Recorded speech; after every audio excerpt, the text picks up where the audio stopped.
Peace, family. Peace. Oh man, we got a good one tonight, y'all. We got a good one tonight. Want to make sure y'all in the chat before we get started. Uh, Let me see. I got a lot of people in the chat room, but I don't see anybody up here. My computer's shaking. Okay, there y'all go. All right, there y'all go. All right, so listen, I'm about to bring my guest on. Oh, family, listen, you better share the link for tonight's video. It's about to get real interesting tonight. So make sure you share the link, and also make sure you hit the like button. That's good for the algorithm, so other people can discover this show tonight. All right, let's get to a commercial, and we'll be right back, family. 1 minute.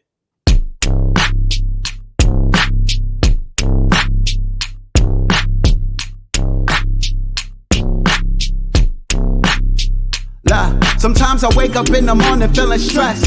Sometimes I wake up feeling like I never slept. Sometimes I don't want to wake up cause I'm depressed. But today when I woke up I felt blessed. Yes, I'm thankful I could breathe. Thankful for the breath, thankful for the heart beating in my chest. Superman S. I fell in love with life, not afraid of death. Fell in love with life, fell in love with sex. Sinner, I confess, I love my gold. Melanated flesh, it absorbs, it protects like a bulletproof vest. I kill all my demons and then I ask who's next. I'm the son of Osiris, I'm coming for the suplex. God is blood, God is great. I'm thankful for the food on my plate. I just ate mashed potatoes and steak. Victory is sweet, come get a taste. The flavor in your air is baked Mac with the bass. Been broke, can't break, got money in the bank. Every day someone dies, someone's born. Get a cake, set a date, get a suit, get a tie, get a date. God is always on time, never late. Celebrate, get in shape, meditate, levitate, elevate. Men destroy, men create, real women menstruate. And the sound I make emanates my life. And the song I sing celebrates my life. Celebrate your life, celebrate your life. Celebrate today, celebrate tonight. Celebrate your life, celebrate your life. Everything was dark, God invented light. Everybody celebrate your life, celebrate your life. Celebrate today, celebrate tonight. Accepted all my wrongs, celebrate the right. When I die, celebrate my death, see what heaven's got. I feel glorious, victorious. The medal dangle on my... Oh yeah, we celebrating life over here. Without further ado, ladies and gentlemen, welcome back to the platform, the one, the only student minister, Dr. Wesley Muhammad. Welcome back, my brother. Thank you, Brother Rich. It's always an honor to come back to your platform. You really host a spectrum of great conversation, and I appreciate that about you. You don't seem to be ideologically prejudiced. Nah. That's really good. Appreciate so it's always an honor to join you on your great platform. Indeed. I understand that there's many ways to the light. People have different approaches to reaching this thing we call consciousness, and I respect everybody's different ways. And your platform illustrates that. How you use your platform illustrates that. So you're not capping. You speaking truth. Indeed. And with that being said, Dr. Wesley Muhammad, there's so much talk on aliens and UFOs and extraterrestrials, and the conversation is mainstream right now. And I have a lot of guests on the show talk about it, and I cannot and I will not leave out the Nation of Islam, because your brothers was talking about the Most Honorable Elijah Muhammad was talking about a lot of this stuff before anybody was talking about it. So we cannot leave the Nation of Islam out of this conversation. And it is an honor to have you be a part of this conversation that's taking place in society. We hear about aliens in Florida, the Florida Mall. We hear about all types of stuff, whether it's real or fake or whatever. But it's definitely an interesting conversation. It's a conversation that for a long time, melanated brothers and sisters was left out of. A lot of us don't feel as though it's that important. But nonetheless, you're here today. I appreciate it, my brother. And look forward to having this talk. I know you got a book out. And what's the name of the book you recently got out, my brother? What's the name of it?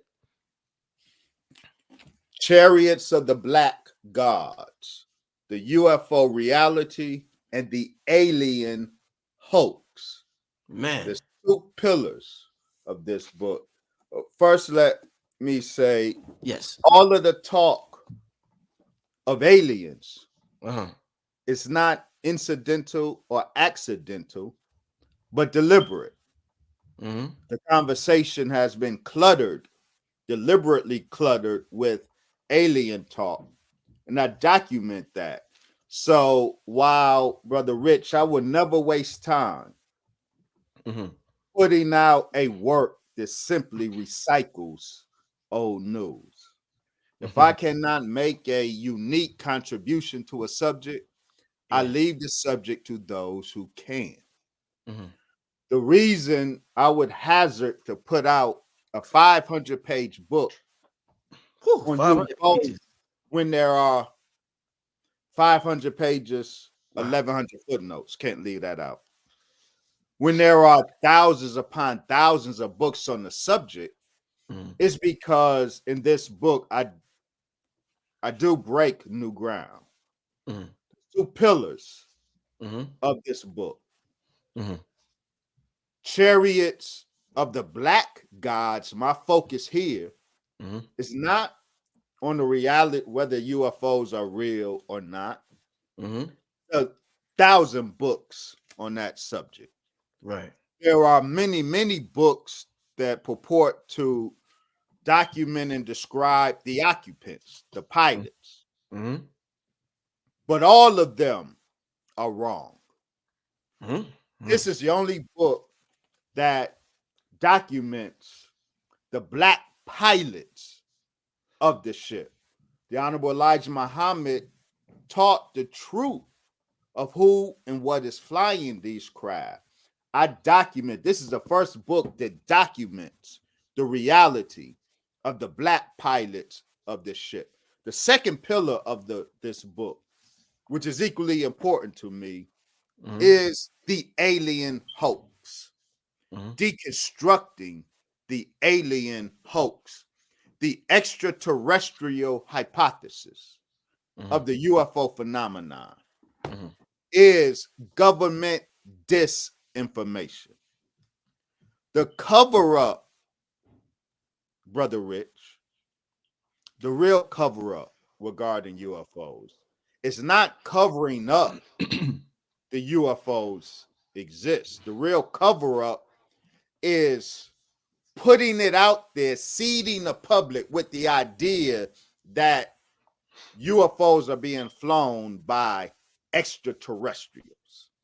I document the origin of this particular disinformation operation, and it dominates the conversation today Right. deliberately. Mm. First thing I want to, well, let me ask you this: is it on Amazon? People want to know if it's on Amazon. It is on Amazon. It's a #1 new release on Amazon right Excellent. now. Oh, that's You big. can order it on Amazon. You can order it directly from drwesley.info or on via Amazon.com. All right, let's get to so much talk about aliens, UFOs. I want to start out the show by asking you about this because, brother, I don't the research you put out there when you just said how many footnotes you got in that book, and the book is 500 pages. I mean, brother, I mean you do your homework, you do your thing, and you just put something out today that I got to ask you about. This is family. Don't this covers fire right here, y'all. Now, so it says the Anunnaki. They were not extraterrestrials from Nibiru. They were black gods from Arabia. Two things I want to mention real quick. And I mentioned this to you earlier. People may begin to think, Dr. Wesley, and I've seen somebody make a comment about this in a previous video of mine, that you are intentionally gearing everything related to extraterrestrials toward Islam, or you have some type of Islamic thing going on where everything goes back to Islam or the Nation of Islam. People may start to think that, and I seen a comment that alluded to that in a prior video. I want to mention that. And number two, I would love to know, what do you have against Zachariah Stitchin? Because when a lot of people think of the Anunnaki, they think of Zachariah Stitchin, and you talk about him in the book. So what's the deal? What's the problem? What's the issue with Zachariah Stitchin and the whole Islam thing? So go ahead, my brother. two very important questions. Mm-hmm. And I hope to give adequate attention to both. First, the first question. Brother Wesley, paint everything with a Islam brush. Yeah. I get it. It would seem that way Mm-hmm. because Islam is the truth, Brother Rich. Uh-huh. This is the fundamental point. It is not the case. And those who perceive what I'm doing that way, it is because you believe that Islam is one of many ideological options in the marketplace. And why is Brother Wesley always set tripping about his offering in the marketplace of ideas? The fact of the matter is, the Islam of the Most Honorable Elijah Muhammad, Brother Rich, is not religious doctrine. The Islam of the Most Honorable Elijah Muhammad is a verifiable body of knowledge. And what I do, Brother Rich, is produce the verification of this body of knowledge. Look, and this is very important. I personally do not do what everybody else out there does. Everybody else comes before a camera or gets on social media and says what they say, advance their claims, spin their exoticisms, wax exotic, intellectually exotic. I don't do that. Before I let anything exotic fall out of my mouth, I produce a vetable document of scholarship proving the veracity of everything that I claim. That's the difference between me and everybody else that's out there peddling so-called knowledge. We have a lot of knowledge peddlers out there. I don't do that, Brother Rich. Everything I say, I document. And my family would tell you, these documents that I produce are backbreak, family, to produce.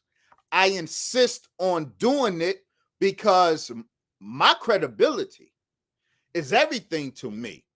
And all of those out there have no credibility with me unless you produce a vettable document that I will vet. Those few who have produced books, I got their books in my library. And I can tell you it's fluff. So it may seem like Brother Wesley is painting everything with an Islam brush. You who say that are the ones who have not availed yourself to the vettable documents that I produce. Everything I say, I can demonstrate. I can prove. The book is 500 pages, and everyone who has my books know they are not filled with fluff. It doesn't matter if it's an 800-page book. It's not filled with fluff. So, if it seems, family, that I am tracing everything back to Islam, it is because everything of truth is tapped into Islam, because Islam is the truth, and that's what you are wrestling with. That's what you are mad at. That's what you don't want to come to terms with. Not you, dear Brother Rich. I never got that energy from you. You ask an important question that is on many minds, and so I'm addressing those minds. you want to think, you want to treat this Islam as one option among many options of religions and take your pick. That ain't what this is.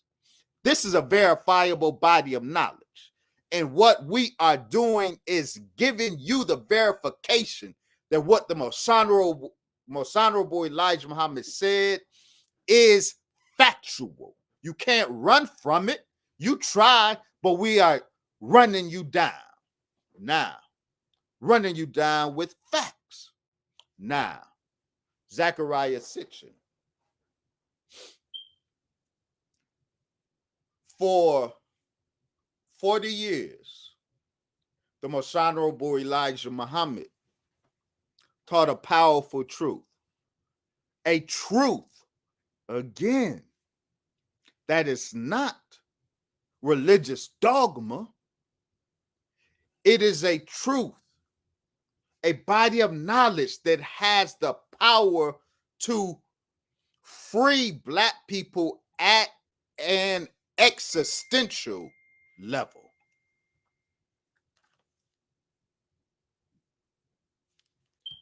At an existential level. In 1975, the most honorable Elijah Muhammad departed. In 1976, a Russian Jew raised in the state, what will become the state of Israel. It was mandatory Palestine at the time, but then became the state of Israel. Zechariah Sitchin, educated over in Israel. In 1976, he released the first of a series of books. The 12th Planet, the series of books, Earth Chronicles. I have all of Zechariah Sitchin's book out.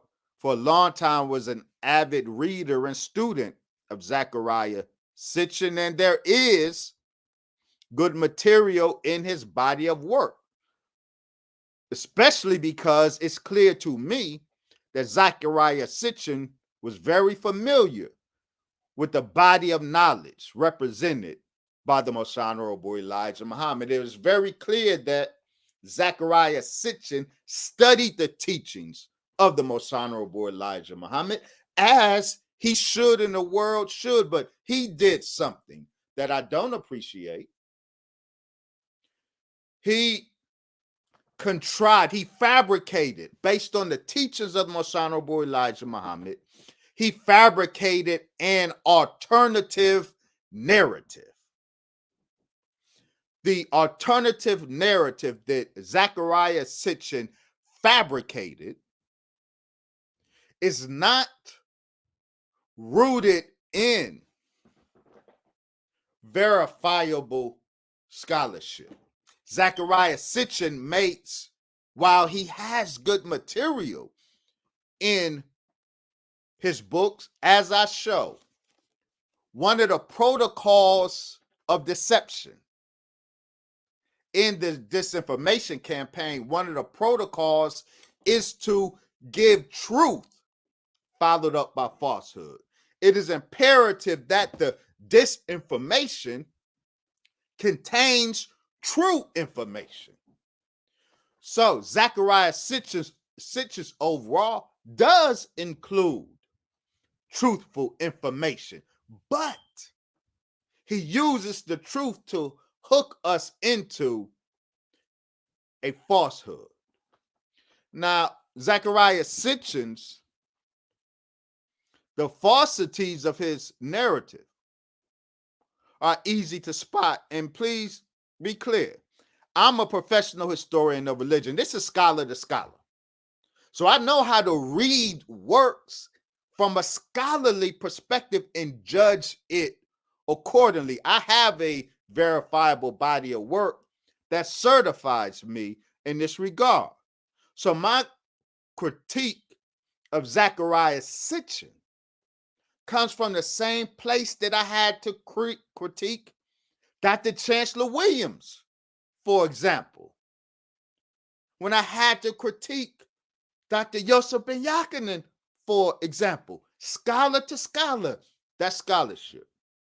Zechariah Sitchin's claims that have become popularized, they are foundationless. There was never any foundation, for example, in the cuneiform texts of ancient Mesopotamia, to claim the Anunnaki mixed their DNA with an ape man, Homo erectus. There was never any justification for that. Though, of course, that grafting, but Zechariah Sitchin took what the Honorable Elijah Muhammad teaches about the grafting of the human races.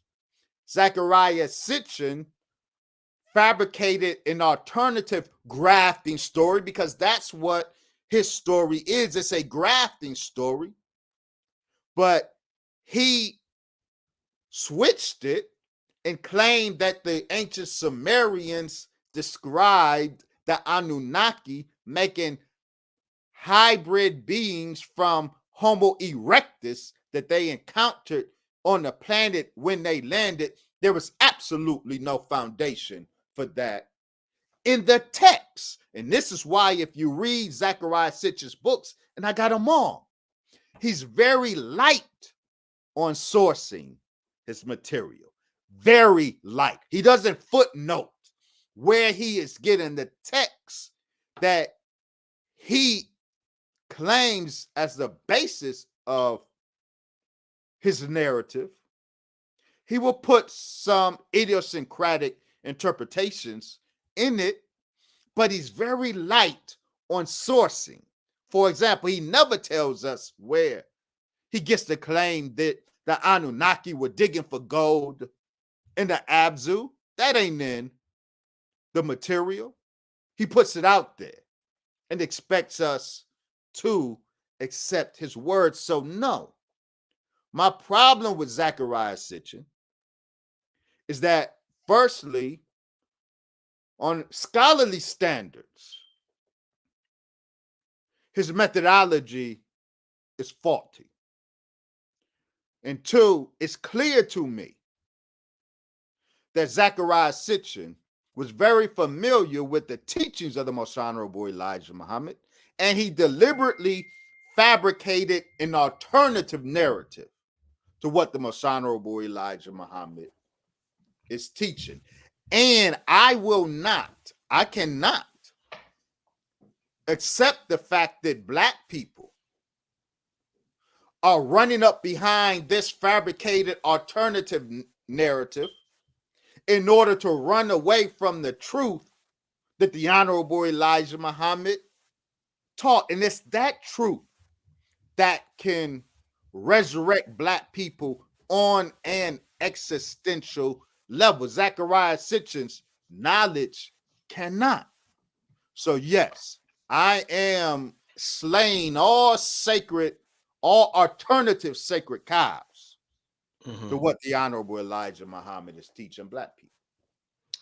Well, I have to ask you this, Dr. Wesley. Your thoughts on Planet Nibiru, and also where's your evidence that the Anunnaki come from Arabia? Because you mentioned that in the title. No, I don't just mention it in the title. I documented in 86 pages of a report. Again, I won't wax exotic and it be empty. Right. By the time you hear me say something jarring out of my mouth, know that a document has already preceded it. So I document, brother Rich, the Sumerian documents are very clear. The Anunnaki say where their place of origin is, and they never, ever, ever, ever, ever, ever, ever. I hope I emphasized that enough. Yeah. They never describe their place of origin as Nibiru. They said their place of origin is Dilmun. And Dilmun is in Eastern Arabia, what is now called Bahrain. The most holy place for the Anunnaki is in Eastern Arabia. Dil Moon. That's very clear. Never. Nibiru, according to the Mesopotamian text, is not a 10th or 12th planet beyond Pluto, as Zechariah Sitchin claimed.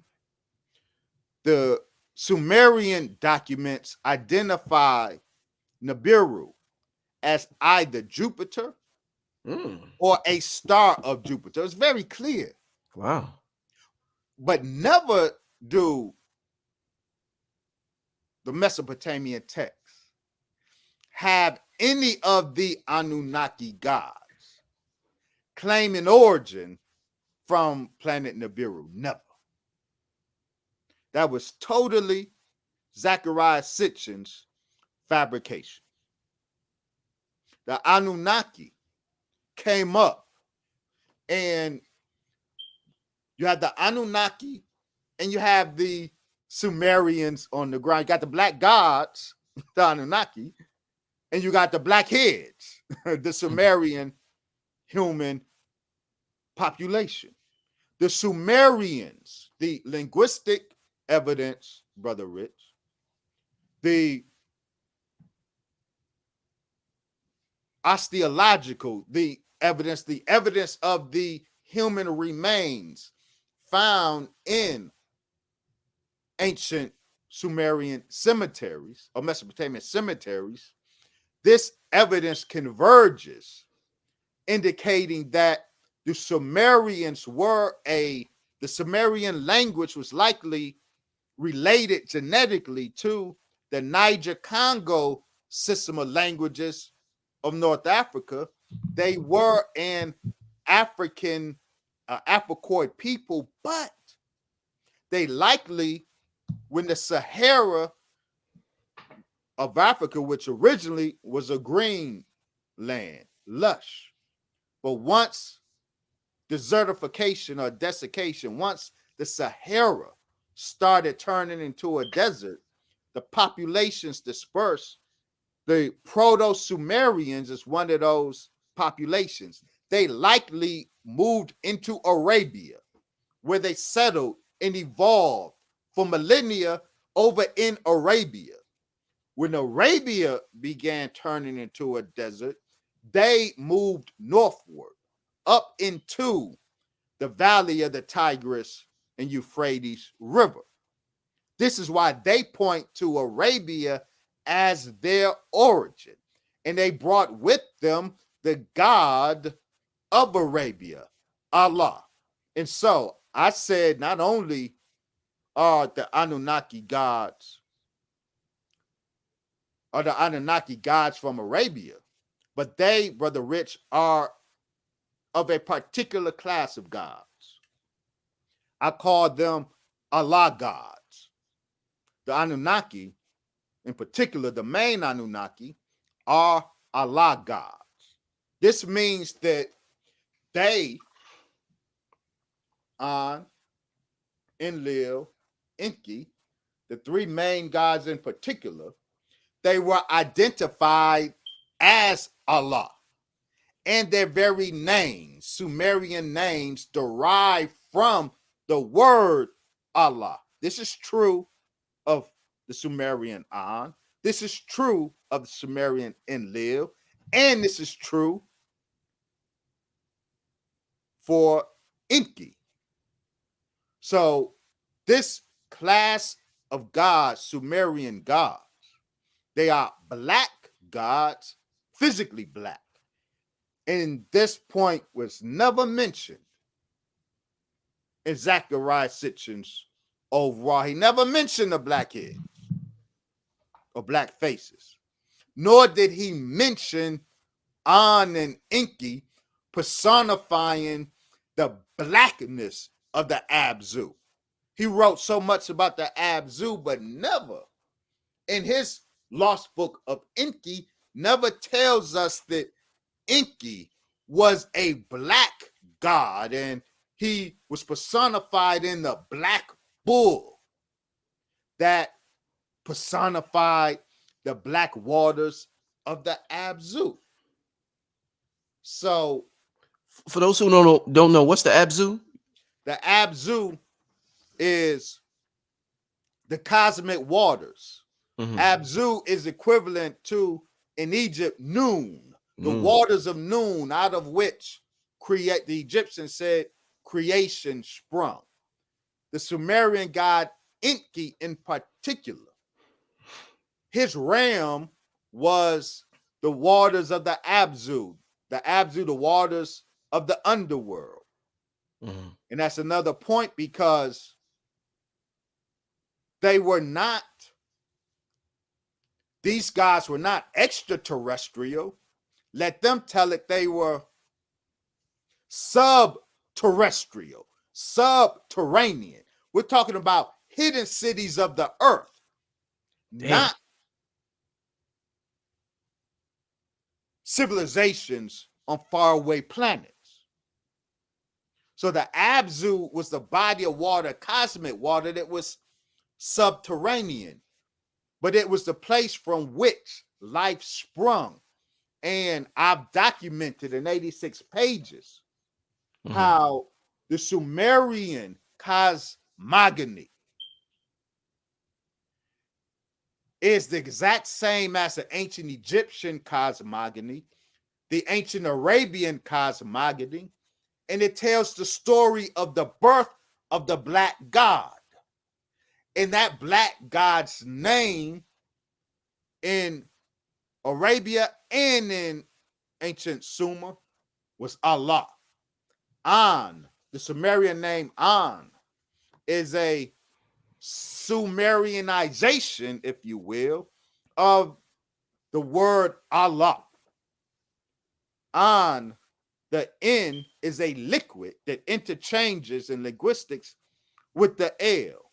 I document that the An of Sumer, like the Nkulunkulu of West Africa, the Bantu, Zulu in particular, An of Sumeria, Nkulunkulu of South Africa, they're both the same God, and both of them derive from the word Allah.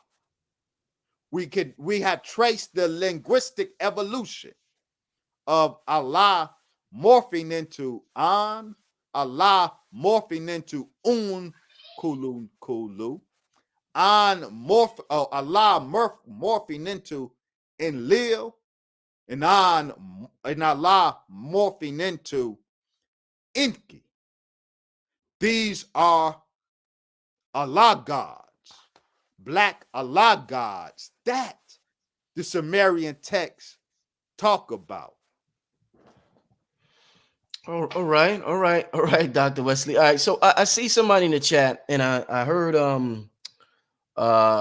New Diamonds in the shout out to New Diamonds in the chat, sister in the chat. She mentioned Allah and a lot. I rarely hear the Nation of Islam. Y'all mention Allah a lot, but I rarely hear y'all talk about a lot. And I believe a lot is like I guess the female counterpart, or the, you know how they say Osiris and Isis. What's the deal with a lot? I wrote about a lot extensively in my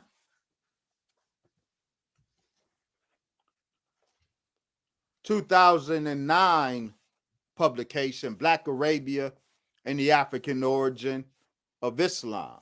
I wrote about a lot in my 1998 publication, The Book of God, an encyclopedia of proof that the black man is God. You got receipts. Wesley got receipts. That's the only way I can do this. I don't ever want to be confused with those who are out there waxing exotic. I never want to be confused with them. So if I say it, you can track it down. What you say, not you, Brother Rich, but y'all out there, what y'all say, I don't believe you.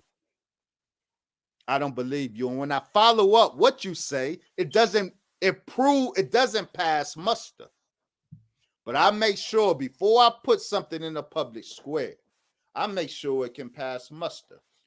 Allah and not lie. It is the case that the black man and woman's religion has always, from the beginning, been ditheistic. Two gods. Mm-hmm. There was always the male god and a female goddess. The male god emerged first.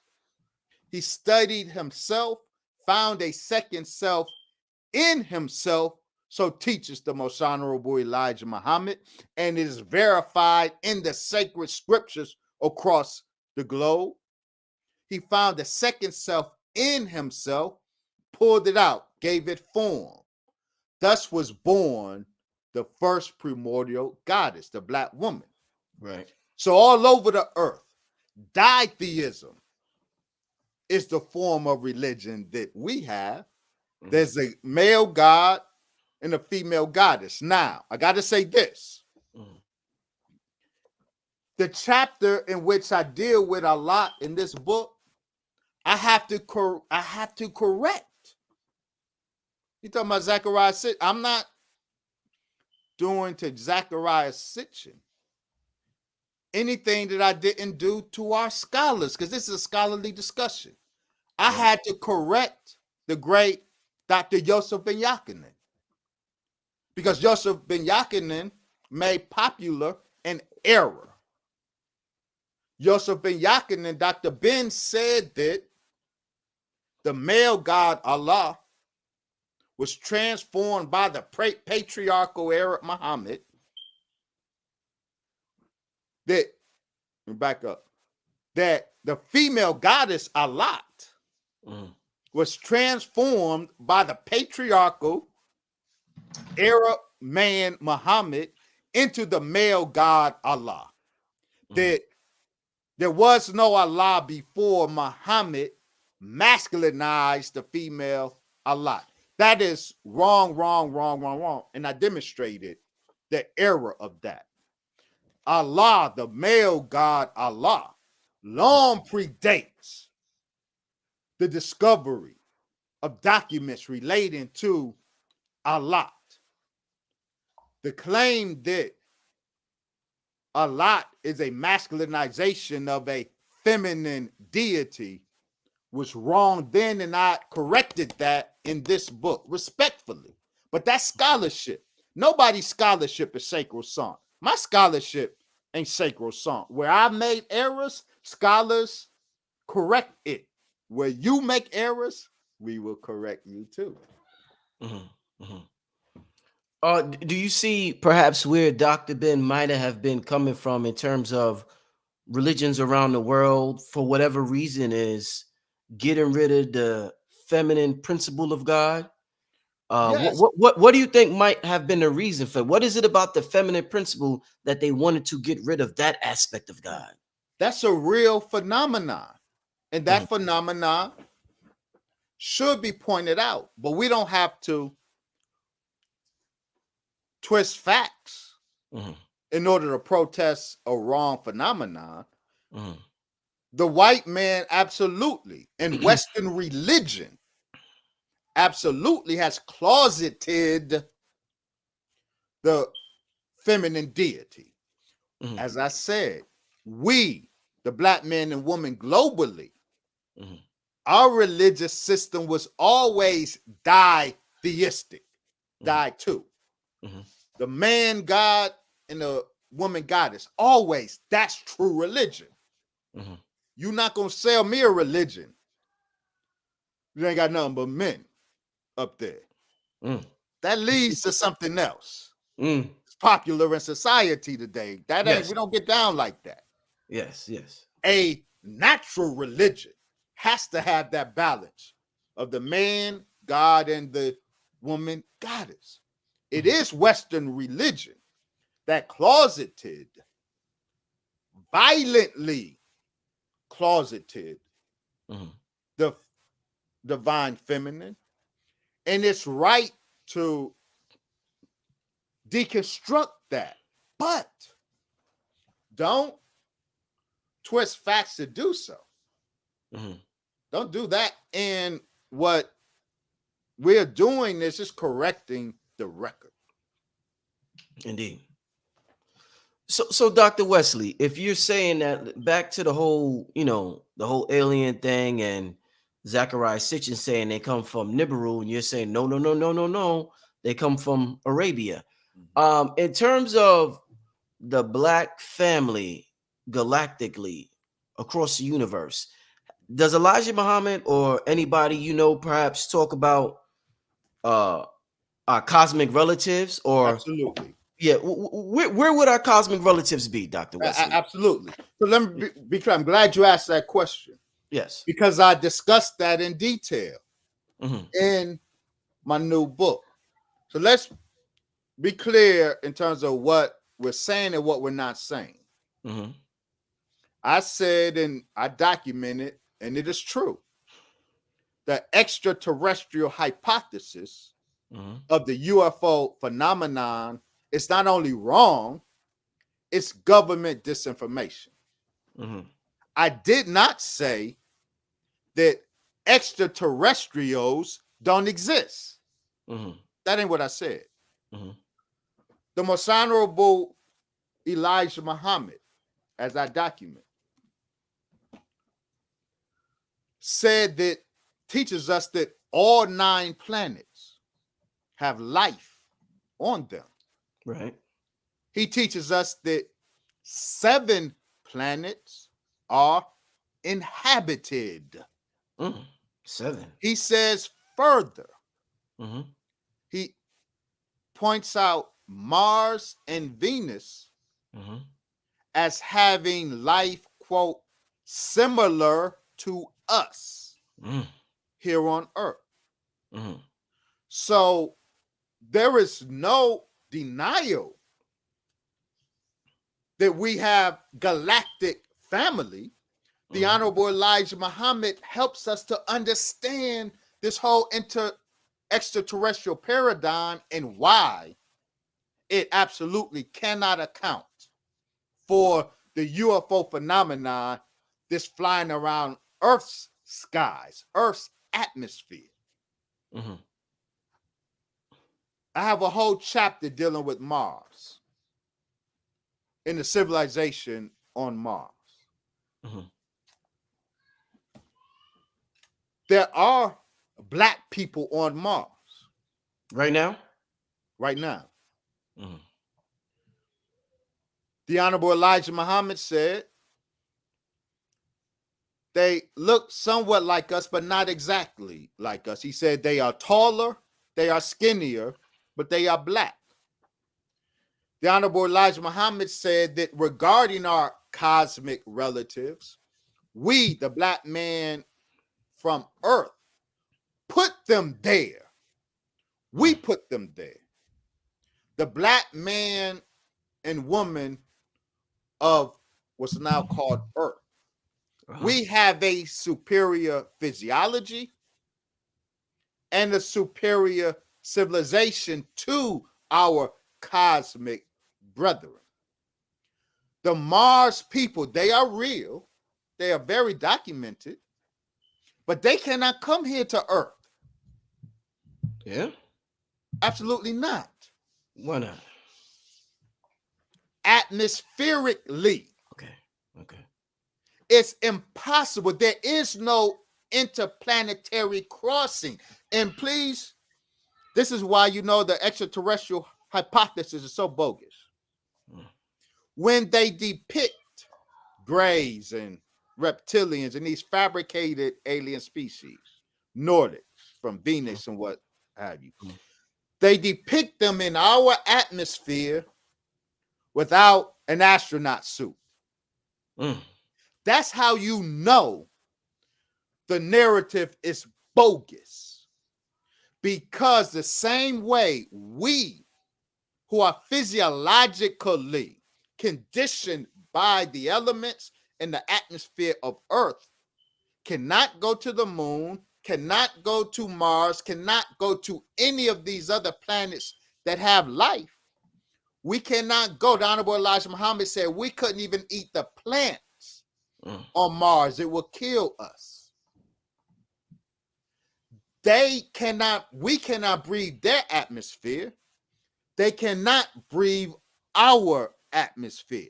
So all of these alien species getting out their ships with no breathing apparatus on, it's bogus. So while there is life outside of Earth, it's an inferior life, and it's a life that cannot cross-pollinate with Earth's atmosphere. They cannot come here and live, drink, and be merry. It can't happen any more than we can go there, live, drink, and be merry. So, yes, extraterrestrials are real. The most honorable Elijah Muhammad taught us of our galactic, in your words, galactic family. But the extraterrestrial hypothesis of the UFO phenomenon is false.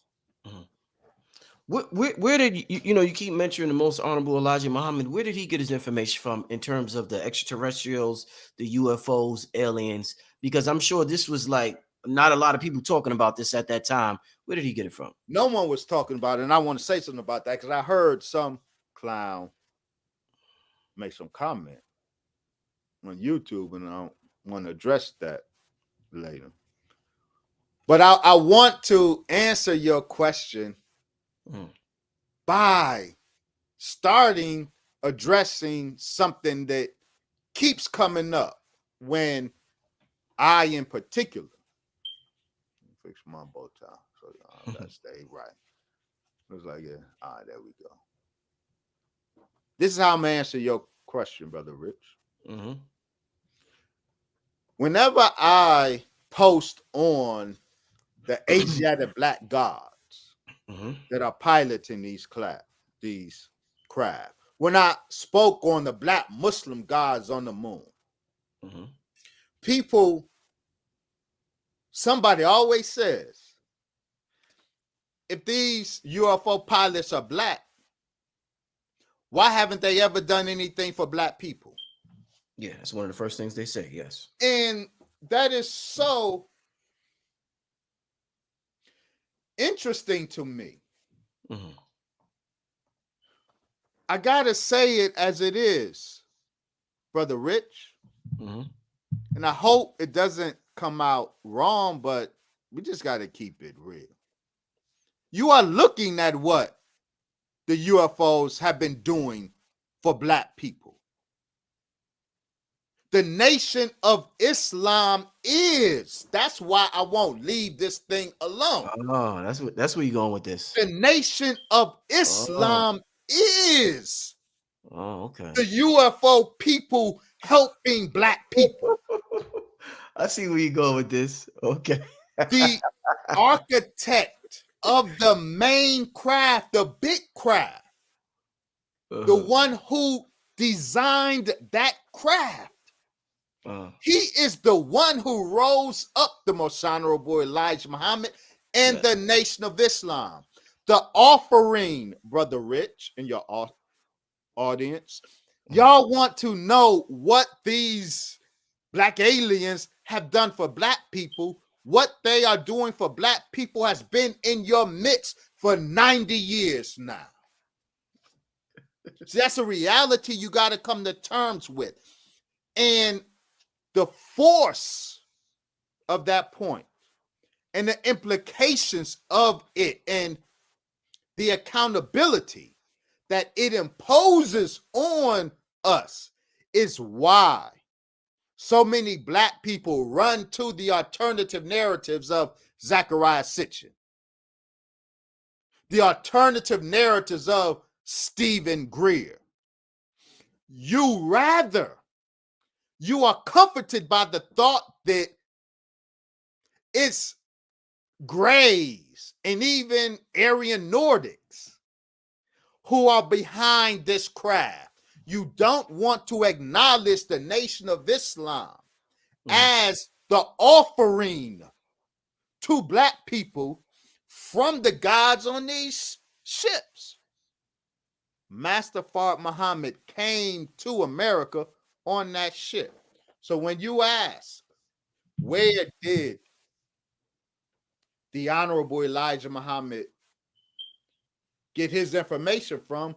He was the first to experience a close encounter of the third, fourth, and fifth kind.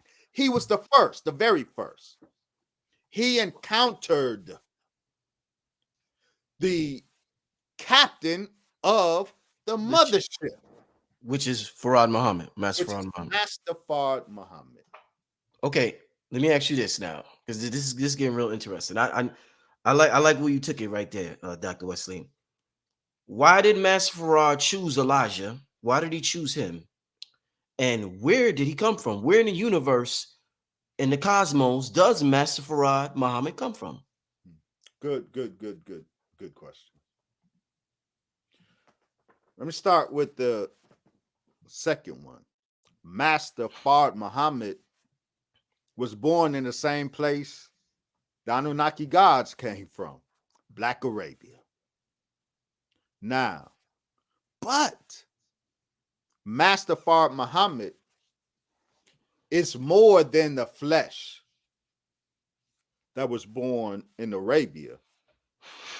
Excuse me. The original God, Black God, Brother Rich, the Black God that the Sumerians, the ancient Egyptians or Cometians, the ancient Arabians, they all tell the story of the original Black God that self-created himself, emerged from darkness, emerged from Noon, the waters of Noon, or the waters of the Apsu, or Tohu Wabohu, the Hebrew, the original God that emerged from the primordial waters and then created the universe. That self-created creator God from the beginning. He created an imperfect universe. And he recognized the imperfection. This is why none of the planets are perfect spheres that oblong. He was incapable of making a perfect sphere. All of the mathematics of the universe is in fractions, not whole numbers. Imperfection runs throughout the creation of the creator because he emerged with an imperfection. But this first Black God 76 trillion years ago, witnessing the imperfection of his creation, he desired the perfection of his universe. That desire, the seed of desire that came up in his mind and his heart 76 trillion years ago, it was passed down through the ages and eventually gave birth to one who will answer, deliver on his desire to perfect the universe. The Bible presents this one as saying, behold, I make all things new. He will make a new universe, which is perfect, and the imperfect world of the original creator will disappear. That verse in the Bible was a prophecy speaking of the one who will come to achieve this, and that one is Master Fard Muhammad.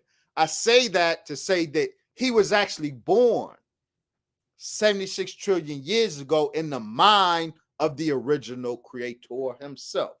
It took 76 trillion years for the will of the creator to manifest itself in flesh. And it did so in the holy city of Mecca, February 25th, 1877. Master Fard Muhammad. That's a hell of a statement, man. I mean, you to say that about Farad was born in the mind of the creator 76 trillion years ago. Wow. That's a hell of a statement. What's up with I don't know much about Master Farad Muhammad. what's up with the early years of his life? You know, how people are interested in the early years of Jesus' life. Since he seems to be so important in the Nation of Islam doctrine, what can you tell us about the early years of Master Farad Muhammad so we can have a better idea exactly who this individual is? So, in my report on the Anunnaki, I talk about the 12, the Council of 12 among the Anunnaki. Zechariah Sitchin wrote about the Council of 12 too. In my book, written in 1998, The Book of God, I document in detail the universal acknowledgement of this Council of 12 gods. The government of the universe, which was based in the holy city Mecca for trillions of years. The government was a council of 12 gods. The 12 highest Anunnaki gods sat in the council of 12. The most honorable Elijah Muhammad taught us, he used the language, the 12 major scientists. This is a circle of 12 black gods that have within their circle all power, all knowledge, and all power in the universe. They are the governing body, not just of Earth, but of the universe. Master Fard Muhammad's father, Alfonso, was one of those 12 major scientists. He, Alfonso, gave birth, secured the wife who would give birth. He didn't give birth, of course. Secured a wife, a particular wife, to give birth to a particular son to do a particular work. So Master Fard Muhammad's genealogy, his lineage, is the lineage of these 12 gods that have been the rulers of the universe for the last 66 trillion years. It's a particular family that has given birth to these gods, black family. This is Master Fard Muhammad's lineage. The Honorable Elijah Muhammad tells us a little bit of his childhood, of his father, one of those 12 major scientists, 12 gods, that the Sumerians called the Pir-Ulani, Council of Gods among the Anunnaki. His father would take the young Farad to these secret places in Mecca, a vault in Mecca that had secret knowledge. There's a vault in Mecca today that has histories of the world going back 66 trillion years. No one has access to that library except the 12 gods. Master Fard Muhammad, the young Fard, he was granted access to some of that material from his father, Alfonso, who was one of the 12. So we got a little bit about how he prepared himself for this mission. The Honorable Elijah Muhammad said Master Fard Muhammad traveled the world and studied the educational system, every educational system on the planet. He studied for 42 years to prepare himself for the mission of coming to America and taking the world's most destroyed human species, never in the annals of history have a people, have a population been reduced to the low level that the black man and woman of America has been reduced to. Fard's mission was to take this lowest of all human populations and transform them into the greatest gods that ever lived. That's his mandate. That's what he came here for. That's what, and he came here in that big mothership. That, and this is what these pilots of these craft, y'all want to know what they have been doing for black people? That's what they are doing for black people. He was in Detroit. Now, why did he choose the Most Honorable Elijah Muhammad? I have to double back on something I said and self-correct. It can't be said that the Honorable Elijah Muhammad was the first to have a close encounter of the third kind. There were many who met Master Fard Muhammad before the Most Honorable Elijah Muhammad did in September 1931. And all of those who met Master Fard Muhammad, that meeting was a close encounter of the third kind. It was. But the Most Honorable Elijah Muhammad is the one that was chosen. And he chose the Honorable Elijah Muhammad not because of his exterior. He didn't speak well. By the time Master Fard Muhammad had met the Most Honorable Elijah Muhammad, the Most Honorable Elijah Muhammad had already looked as if he was slain from the foundation of the world. He was in bad shape. But the Most Honorable Elijah Muhammad had a heart. And Master Fard Muhammad chose the heart of the Honorable Elijah Muhammad. Why? Because the process of transforming the most reduced human population in the annals of human history, the process of transforming that lowness into the highness of the greatest gods that ever lived, that process requires a heart, a particular heart within the suffering servant who will be tasked with that job. That servant, the one who does that, will suffer. He will suffer us because we were made so hateful that even though these black gods in these ill craft have come to us and offered us not just liberation, but godhood, we black people are so hateful, we rather run behind a Jew, Zachariah Sitchin, or this white man or that white man. We want to run behind everybody, any other narrative that does not require we get behind this black man, Elijah Muhammad. But that's who the gods of these craft chose for black people. This Council of 12 is very interesting when you talk about the Council of 12 and Master Fard Muhammad's relationship to them. Is there anybody else related to the Council of 12 that you may talk about that we may know? You know, you talked about Elijah. There's many other leaders that was around during that time or after or before. Who else is related to this bloodline?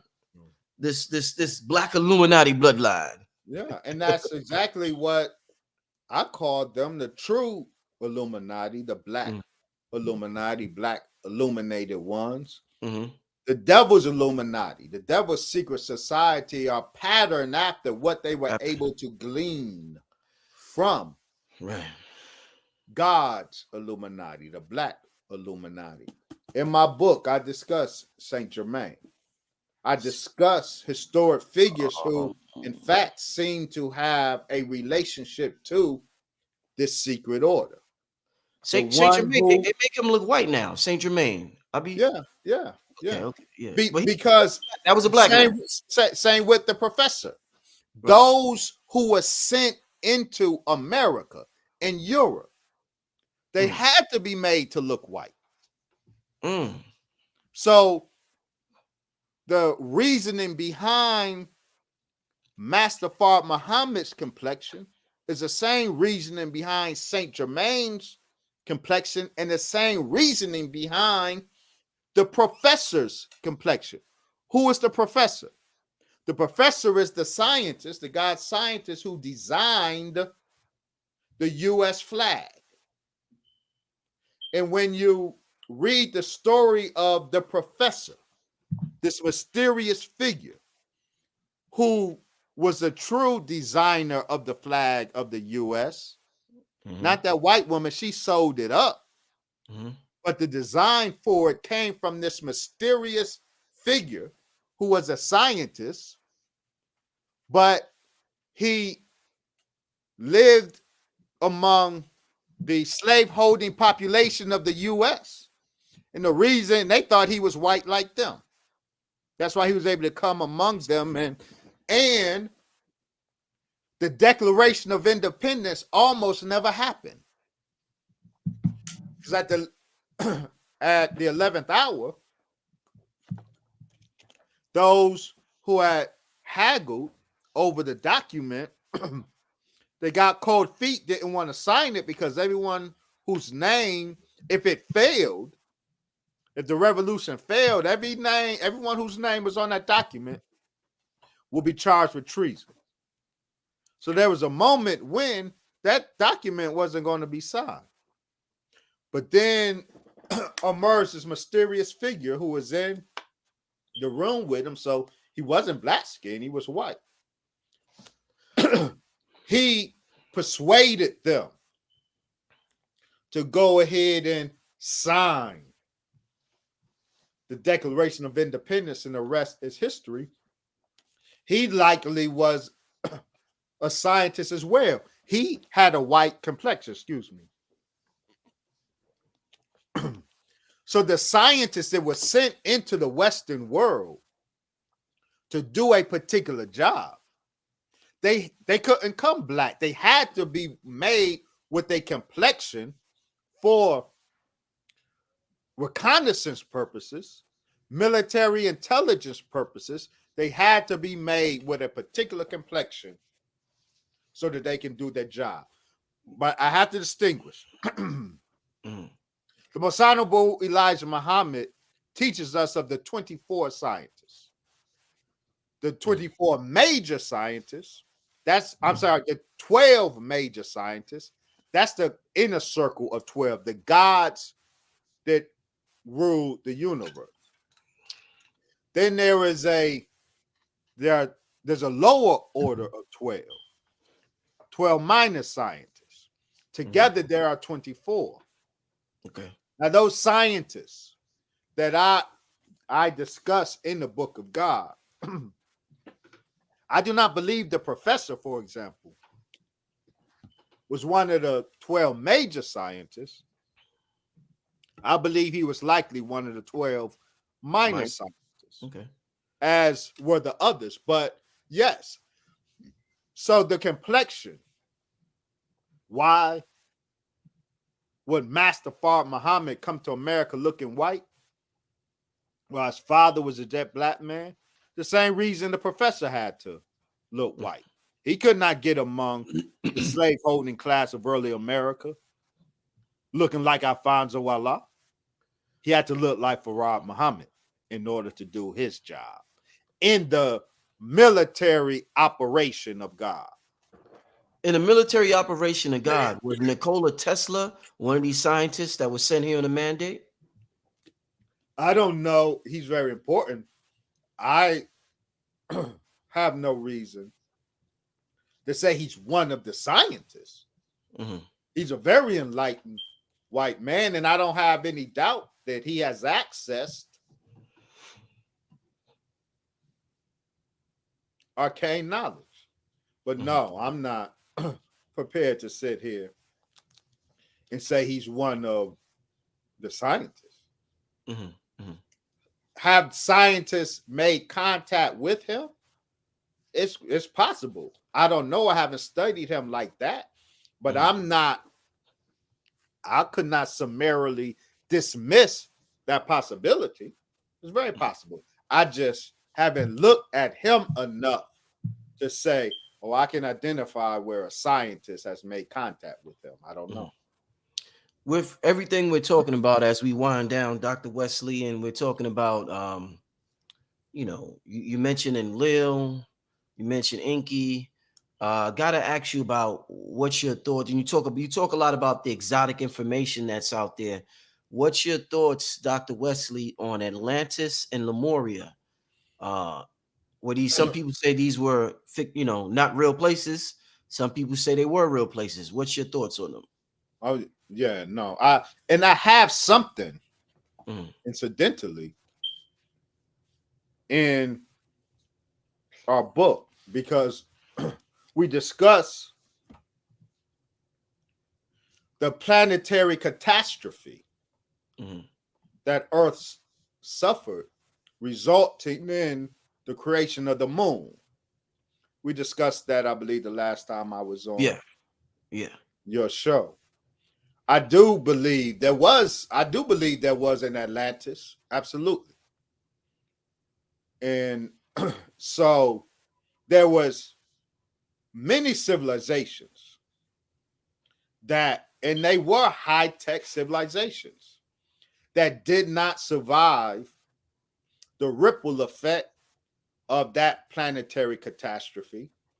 And even closer to modern history, millennia ago, for example, we know that high-tech civilizations have been buried under the sand of Arabia. And now satellite technology has discovered these cities and civilizations buried under the desert in Arabia.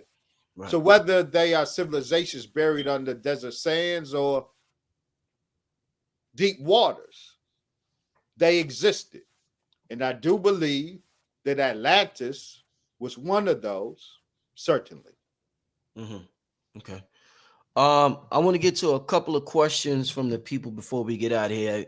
I didn't realize we up to an hour and 12 minutes already, family. I'm just enjoying myself tonight. Time is flying by. Let me get to a couple of questions from the people real quick. Let's see. Let me make sure.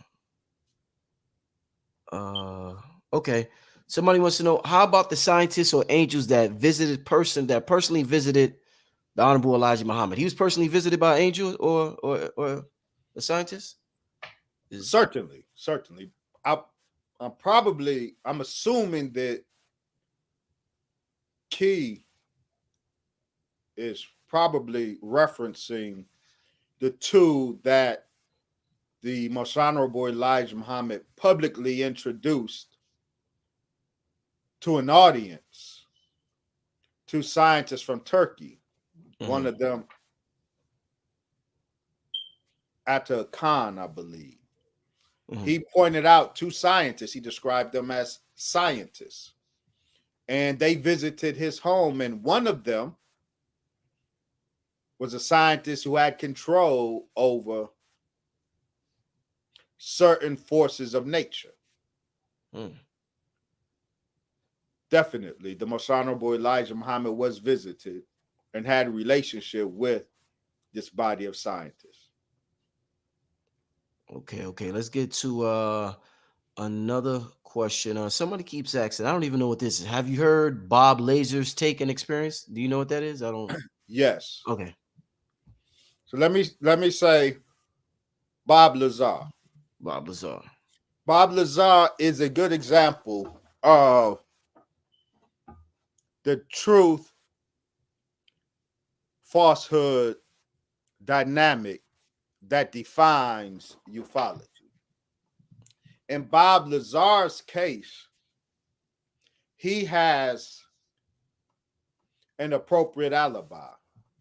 But Bob Lazar's case is will become the template of the disinformation operation that, for example, William Cooper will use. So what I mean by Bob Lazar, I do believe Bob Lazar had authentic experiences with a scientist who worked on exotic craft. He believed the exotic craft he was contracted to work on was alien technology. I believe Bob Lazar. So Bob Lazar's narrative has to be divided. It's very important. Bob Lazar's narrative, there's two separate pieces of his narrative, and they are not equal. Bob Lazar probably did. I do believe he had the personal experiences that he claims working on reverse engineering this exotic craft. Was the exotic craft he worked on actual mothership craft? It could be. That part of his experiences, I do believe, are true. Now, this part of his experience ain't got nothing to do with aliens. Bob Lazar never encountered himself aliens in Area 51. Never. Bob Lazar's personal experience is with the craft that he worked on contractually. The second part of his narrative, which is where the disinformation comes in, because he did have access to this highly classified work, the contingency plan in case these people went out talking, as Bob Lazar did, the contingency plan was to expose them to false information. So when they go out talking, they will talk some truth, but they will talk the bogus information. That's the second part of Bob Lazar's testimony. Bob Lazar says he happened to go into a room, one of the rooms, and there was this folder, this material. Oh, let me look at what this is. And then that material that was just there, he read this top secret information about aliens.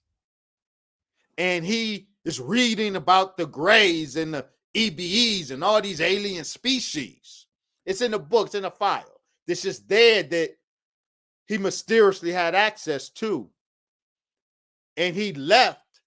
And when he told the story of his actual experiences, he interjected the material he read in that mysterious file. I document that that's the template of the disinformation campaign.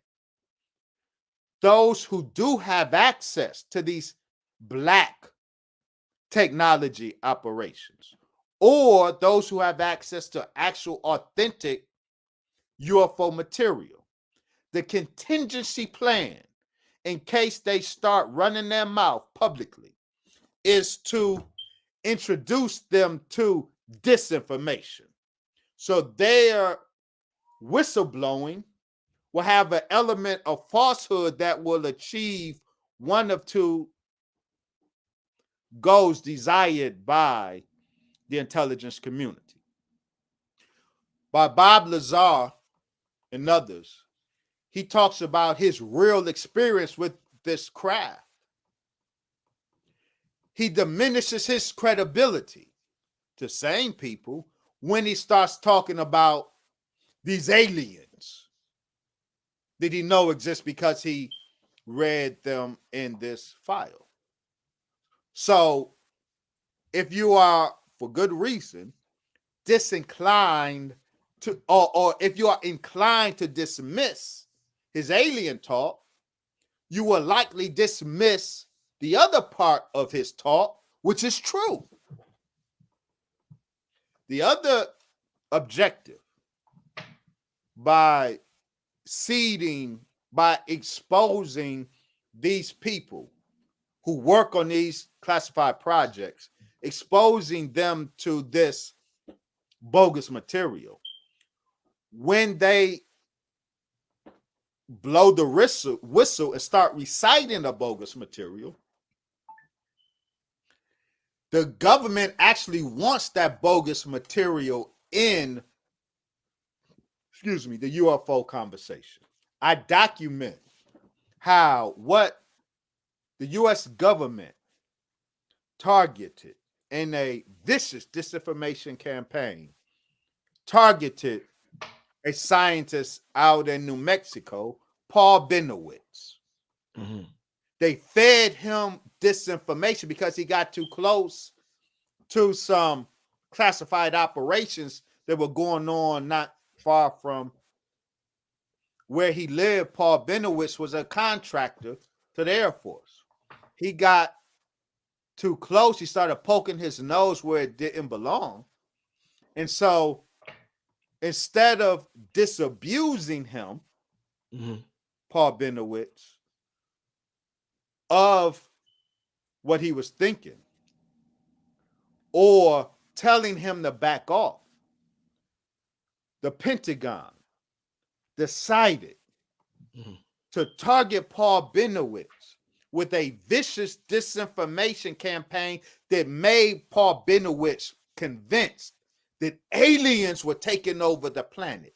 They deliberately drove Paul Benowitz crazy. His family had to commit him.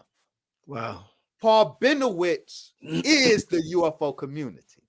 What the Pentagon did to that individual, deliberately pumping him with stories of aliens, villainous aliens, and hidden secret caverns where they are working with government officials, aliens and government officials working together.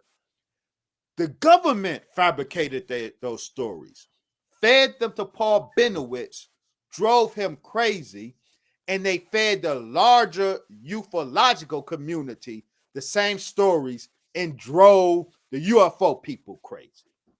The UFO narrative is crazy today, but deliberately so. Wow. Wow. I want to wow. I want to end it with this question right here, Dr. Wesley. Any opinion on the Stargate? Larry wants to know any opinion on the Stargate that was supposedly found in Iraq in Desert Storm. No, I don't know about it. Okay. I don't know about a Stargate found in desert in Iraq. Mm-hmm. So I can't comment. Sorry. Wow. Well, listen, man, Dr. Wesley, man, I definitely appreciate you coming on tonight. Just as interesting as I thought it would be. Amazing. Show that book again, Dr. West. All right, we had the book. Yeah. Chariots of the Black Gods, the UFO reality and the alien hoax. 500 pages, 1,100 footnotes. You can avail yourself of the book at my website, drwesley.info. I just got it today, family. I just got it today. I also would encourage you to avail yourself to the report I just dropped. This report is not in the book. I did announce earlier that a chapter in the book will be on the Anunnaki and why Zechariah Sitchin was wrong. The timing of the printer did not allow this piece to make it into the book. So I released this chapter independently. You can order the Anunnaki. They were not extraterrestrials from Nibiru. They were black gods from Arabia. 86 pages, 400 footnotes. You can avail yourself to it. Cashapp or PayPal. Cashapp, $drwesley.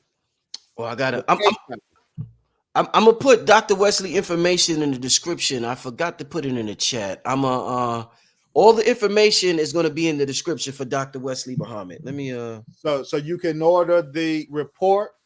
Those who have ordered the report, you will be emailed the document tonight. Don't get mad at me, but you know I can't multitask. I wanted to enjoy this conversation with my brother, but all who have ordered the report so far, we will get you the report this evening. So that's Dr. Wesley .info or wesleymuhammad.com, and it's PayPal drwesleymuhammad@gmail.com. And your Cash App is $ Dr. Wesley, right? $ Dr. Wesley. Yeah, I mean, it's obvious this brother, I mean, he does an immense amount of research, whether you agree with everything the brother says or not. I definitely appreciate the time and the dedication this brother does to his research. He's not just up here freestyling. The brother really is dedicated to what he's talking about. Make sure you hit the brother up on Cash App, $. If you just want to support the brother, send a donation, or you want to get the Anunnaki book, make sure you hit the brother up on Cash App, $ Dr. Wesley. PayPal is drwesleymuhammad.com. Once again, I'm going to have all the links in the description, but I'm going to leave the brother's Cash App on there. Before we get out of here, Dr. Wesley, what a show. Like I said, what do you want to leave the people with before we get out of here tonight, Dr. Wesley?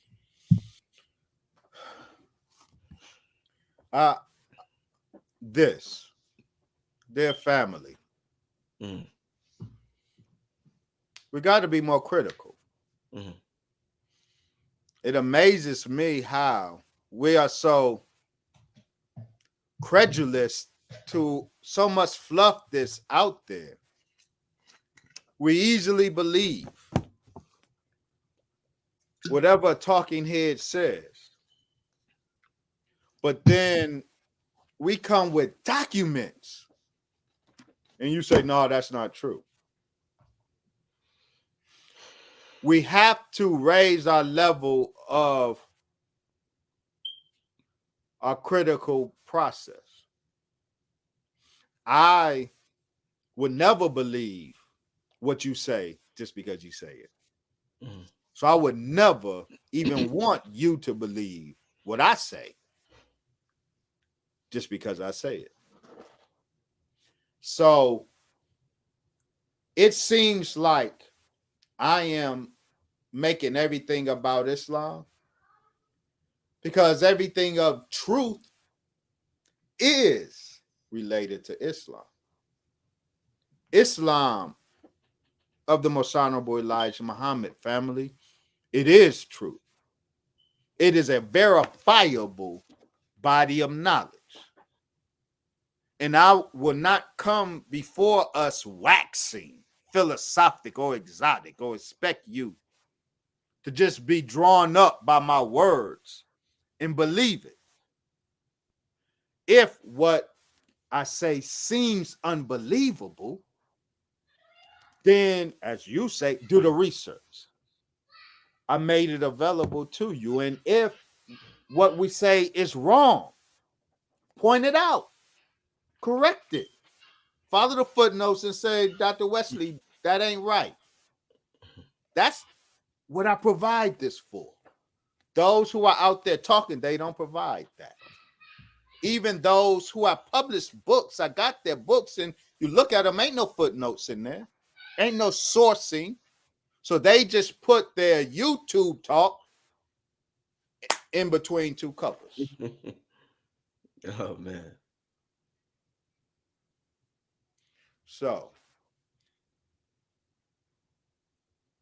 the Islam of the Most Honorable Elijah Muhammad, my parting word, is not religious dogma or doctrine.